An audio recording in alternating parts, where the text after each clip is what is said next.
1988 ఆ టైంలో జరిగింది అలా. 1987, 88 ఆ టైంలో. ఏం జరిగింది? ఇలానే శరీరం లేకుండా అయిపోవటం ఒకటి.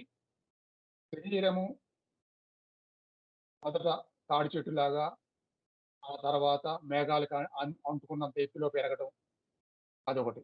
ఇంకోటి దానికి రివర్స్‌లో చిన్నగా మరుగుజ్జులాగా మారిపోయి చీమలాగా అయిపోవడం శరీరం. ఈ 3.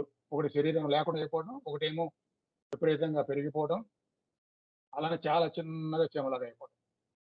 అలా అయినప్పుడు ఇప్పుడు మీకు చెప్తున్నట్టుగా ఏమీ ఆలోచన లేకుండా ఆ క్షణం నుంచి నెక్స్ట్ క్షణం ఏం జరిగితే దాన్నే చూద్దాం అని నేను ఉంటే ఏం జరిగేదో తెలిసేది. అప్పుడు అలా అనుకోలా మీలాగా. ఆహ్, అంటే అది నిజమని శరీరం నిజంగానే అలా అయిపోతుంది కాబట్టి ఒకసారి నన్ను నేను స్పర్శించుకోవాలి. నన్ను నేను చూసుకోవాలి.